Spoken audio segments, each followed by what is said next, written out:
Ditahan, disiksa, dan bahkan ada yang mengalami pelecehan seksual. Itulah kisah kelam yang dialami perempuan bekas tahanan politik tahun 1965. Dan meski telah menghirup udara kebebasan, namun stigma terhadap bekas tahanan politik masih melekat di masyarakat. Untuk melawan lupa terhadap salah satu pelanggaran HAM berat tersebut, seorang seniman menampilkan kisahnya lewat pertunjukan teater. Erdi Kusuma menghadirkan liputannya untuk Anda.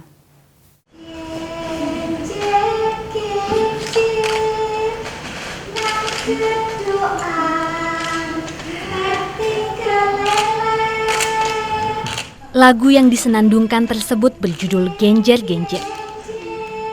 Nyanyian ini sempat populer di tahun 1965.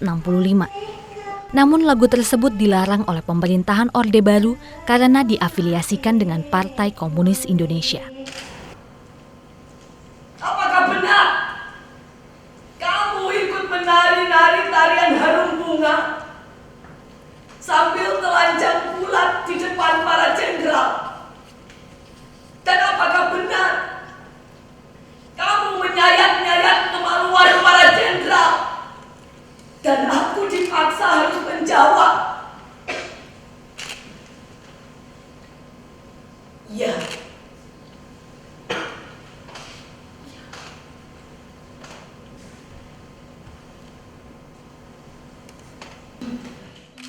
Para wanita tua ini tengah reuni mengenang masa lalu sebagai tahanan politik atau tapol, serta keterlibatan di organisasi Gerwani, perkumpulan wanita yang dianggap pemerintah kala itu bersengkongkol dengan PKI.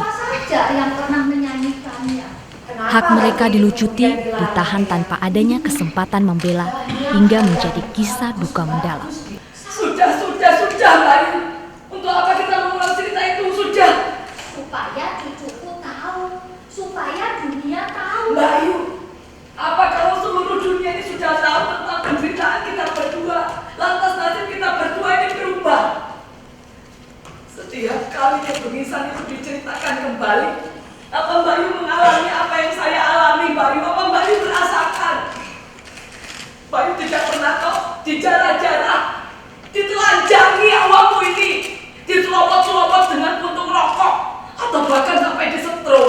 Pernah Bayu pernah. Itulah sepenggal kisah pertunjukan teater yang diinspirasi oleh kisah nyata para wanita tahanan politik G30 SPKI 65. Dengan fitnah itu pula kami dibuat lumpuh. Rangkaian cerita teater diperoleh setelah tim melakukan penelitian selama 2 tahun di beberapa wilayah di Indonesia. Para pemain pun mendalami karakternya lewat wawancara langsung pada tapol yang masih ada. Sebenarnya ketika menyinggung kisah anggota Gerwani, sutradara sempat kesulitan menawarkan peran tersebut.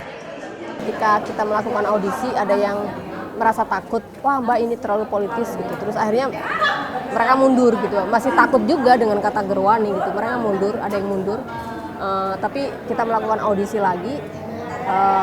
Tantangannya adalah apa yang disampaikan dalam cerita ini itu tidak sama dengan apa yang mereka alami langsung ketika sekolah. Jadi kita harus banyak belajar, membuka buku lagi.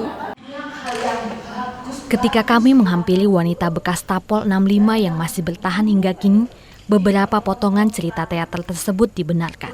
Waktu penelitian kekerasan semua ada, baik laki maupun perempuan itu ada. Pas diperkosa itu yang jelas. Yaitu di listrik, kalau digebuki, diseksa itu soal biasa orang ditahan. Memang ditahan segalanya harus kuat ditahan. Ya digebuki, ya di segala macam lah gitu ya. Nanti kalau sudah ini suruh megang kawat listrik, suruh megang. Berapa pedihnya kalau kita itu megang kawat listrik dicolok. Tahanan politik 65 di Indonesia mendapat penggolongan A, B, dan C, dari yang terberat hingga teringat. Walau sudah bebas dari tahanan, stigma penggolongan itu masih berlaku. Kegiatan dan penjaminan hak mereka dibatasi pemerintah. Kalau tetangga juga tidak ada yang memusuhi, hanya peraturan pemerintah yang membuat kehidupan itu sangat sempit seperti hidup di planet lain. Misalkan tiap hari absen di Koramil, seminggu sekali Kodim, sebulan sekali Kodam, berapa itu sudah tenaga, transportasi untuk 1 bulannya. Sekarang masih enggak? Enggak. Sejak kapan itu berarti? Sejak pemilu ketiga. Dan pemilu pun kan harus yang pertama, kedua itu tidak boleh ikut, ketiga baru boleh ikut dan harus memilih Golkar. Dulu wanita-wanita ini dipersulit untuk memperoleh KTP sehingga untuk menjalani hidup selayaknya warga biasa pun merasa terhalang. Sudah punya KTP? Sudah. Awal itu masih ada ET, ya, sehingga sulit kan untuk mencari pekerjaan dan lain sebagainya. Tapi kami menghadapi dengan biasa-biasa saja, pasrah ya kepada Tuhan.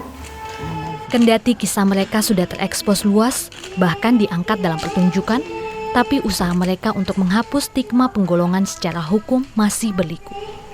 Hingga kini beberapa dari mereka masih berjibaku di Mahkamah Agung untuk pengembalian hak-hak mereka. Teko, buku tiken